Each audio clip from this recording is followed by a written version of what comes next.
साल 2020 एक ऐसा वर्ष जो इतिहास के पन्नों में हमेशा के लिए दर्ज हो गया। एक ऐसी महामारी जिसने पूरी दुनिया को हिलाकर रख दिया। मैं रोहित, एक साधारण मध्यम वर्गीय युवक जो अपनी नौकरी और रोजमर्रा की जिंदगी में व्यस्त रहता था, इस महामारी के भंवर में फंस चुका था। लॉकडाउन की घोषणा के बाद सब कुछ ठहर सा गया। सड़कों पर सन्नाटा पसरा था, दुकानें बंद थीं और हर कोई डर और अनिश्चितता के माहौल में जी रहा था।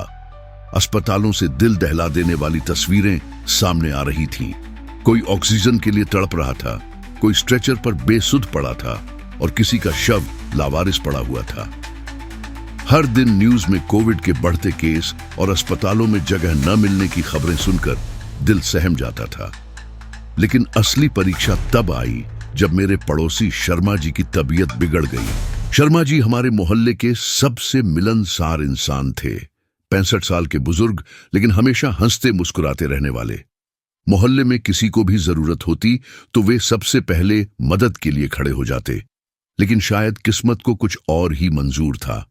एक शाम मैं छत पर खड़ा था जब शर्मा जी की पत्नी सुमित्रा आंटी घबराई हुई मेरे घर आईं। उनके चेहरे पर चिंता की लकीरें साफ झलक रही थी। रोहित बेटा, जरा देख तो लो, शर्मा जी को सुबह से बुखार है और अब उन्हें सांस लेने में भी दिक्कत हो रही है। डॉक्टर को फोन लगाया था लेकिन कोई जवाब नहीं मिला। मैंने बिना देर किए शर्मा जी के घर जाकर देखा। वे बिस्तर पर लेटे थे, तेज बुखार था और हल्की हल्की खांसी भी थी। उनके चेहरे पर कमजोरी साफ झलक रही थी। मुझे समझ आ गया कि यह कोई सामान्य बुखार नहीं था। मैंने तुरंत अपने एक डॉक्टर दोस्त को कॉल किया। उसने कहा, संकेत बहुत गंभीर हैं, तुरंत ऑक्सीजन लेवल चेक करो और अगर 90 से नीचे है तो बिना देरी किए अस्पताल लेकर जाओ। हमारे पास ऑक्सीमीटर नहीं था। लॉकडाउन के चलते मेडिकल स्टोर्स तक जाना भी मुश्किल था। मैंने फटाफट अपने कुछ दोस्तों को फोन लगाया और आखिरकार एक दोस्त के पास ऑक्सीमीटर मिला। जब हमने ऑक्सीजन लेवल चेक किया तो यह सिर्फ 85 था। डॉक्टर ने कहा, इन्हें तुरंत अस्पताल ले जाना होगा। अगर ऑक्सीजन लेवल और गिरा तो हालत और बिगड़ सकती है। रात के करीब 11 बज रहे थे। मैं और मेरे दोस्त रवि और अजय अपनी गाड़ी लेकर निकले। सबसे पहले हमने नजदीकी प्राइवेट अस्पताल का रुख किया, लेकिन वहां पहले ही मरीजों की लंबी लाइन लगी हुई थी।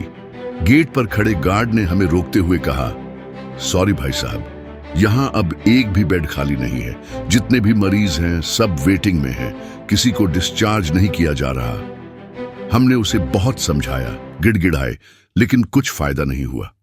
इसके बाद हमने एक सरकारी अस्पताल की ओर रुख किया। वहां का हाल और भी बुरा था। एम्बुलेंस की लंबी कतारें, मरीजों से भरी हुई इमरजेंसी वार्ड, डॉक्टरों की थकान भरी चेहरे और रोते बिलखते परिजन। ये सब देख दिल बैठ गया।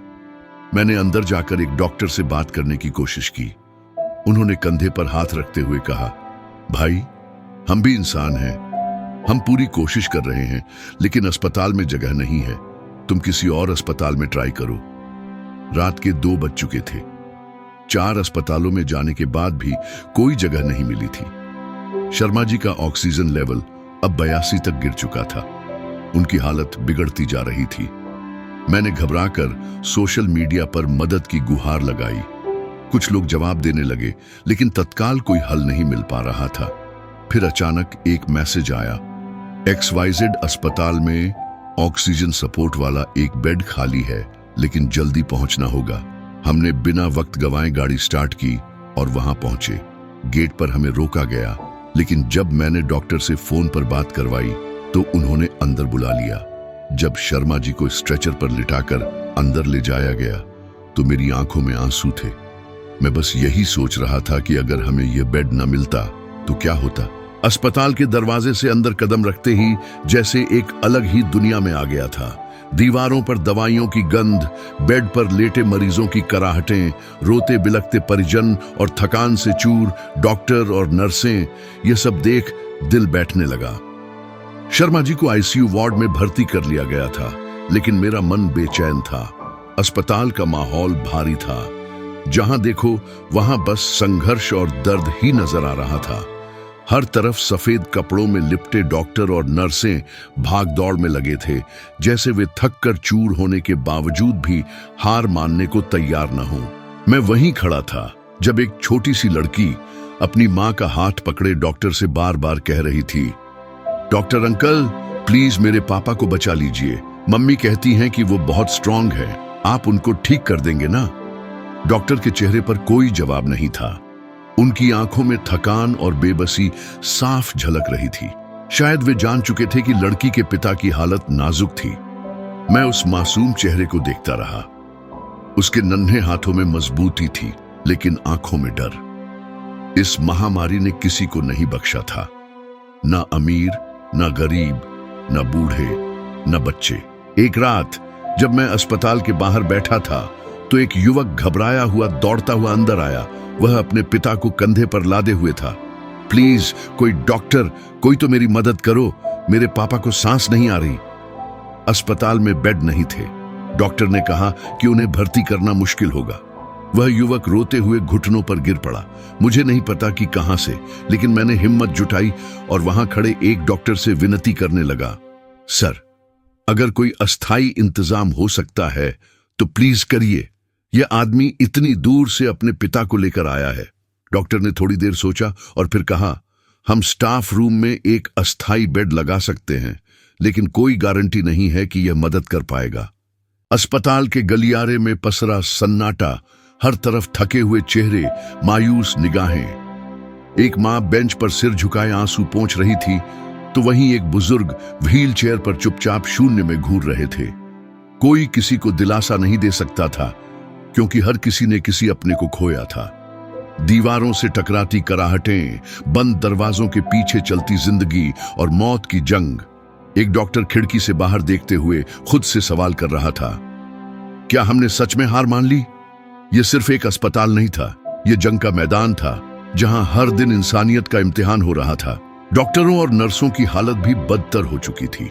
कई घंटे बिना रुके काम करने के बाद वे बस दीवार से टिक कर बैठ जाते थे।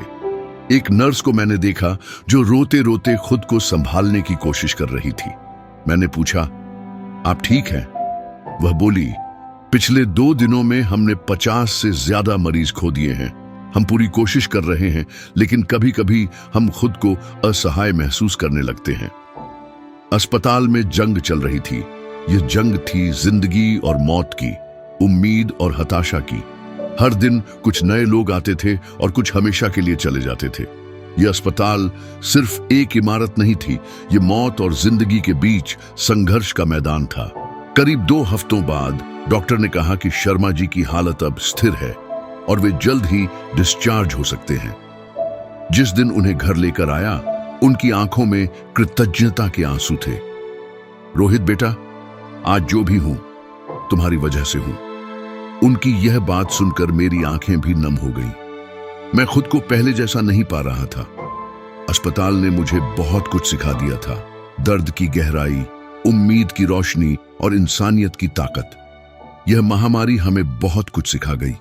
इंसानियत, धैर्य, संघर्ष और एक दूसरे की मदद करने की भावना। इस दौर में हम सब ने अपनों को खोया। कुछ ऐसे घाव मिले जो शायद कभी नहीं भर सकते, लेकिन इस कठिन समय ने हमें यह भी सिखाया कि जब हालात मुश्किल हों तो सिर्फ एक चीज हमें बचा सकती है, हमारी इंसानियत। कोविड के उस दौर ने हमें सिखाया कि पैसा, रुतबा या बड़ा घर कुछ भी मायने नहीं रखता। मायने रखता है तो बस एक दूसरे का साथ। कभी कभी सबसे कठिन समय ही हमें सबसे अनमोल सबक सिखाते हैं, और कोविड का दौर उन्हीं सबकों में से एक था।